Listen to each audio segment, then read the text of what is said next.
lobos no meio de ovelhas. Mateus capítulo 7, verso 15 e 16. Acautelai vós dos falsos profetas, que se vós apresentam disfarçado em ovelhas, mas por dentro são lobos roubadores. Pelos seus frutos os conhecereis. Em todas as épocas houve falsos profetas. Já em seu tempo, Moisés advertia contra falsos profetas, estabelecendo a pena de morte para eles. Deuteronômios 13. Jeremias teve conflitos com essa classe que anunciava paz em vez de guerra.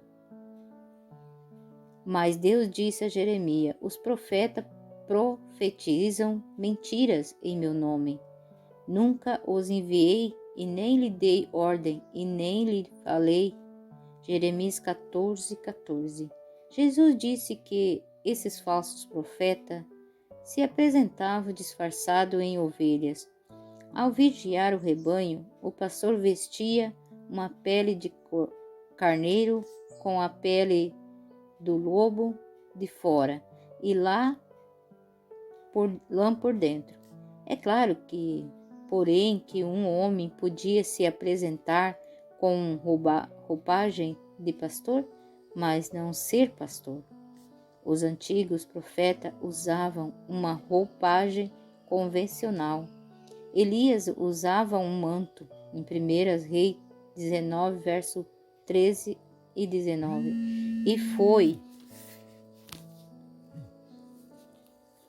descrito certa vez como um homem vestido de pelos, com os lobos cingido de um cinto de couro, segundo as Reis 1, 8.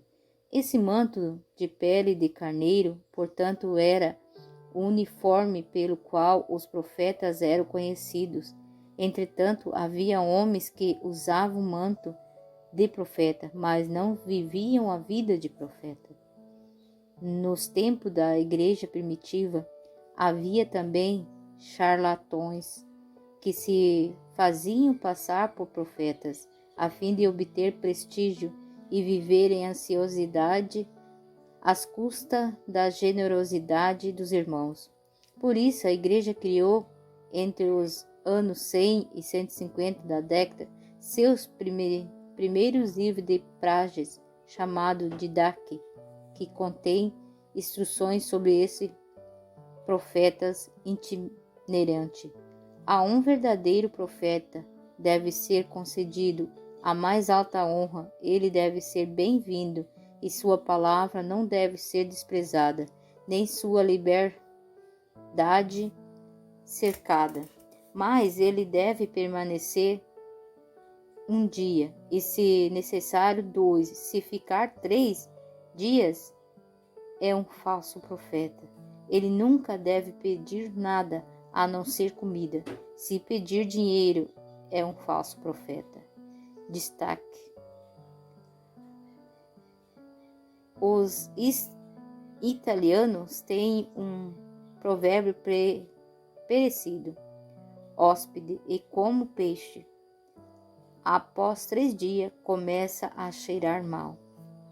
Essas instruções parecem bastante válidas ainda hoje para que a igreja não abrigue lobos com roupagem de ovelha em seu meio, mas o julgamento definitivo para se distinguir os falsos profetas dos verdadeiros é o de Cristo. Pelos seus frutos os conhecereis.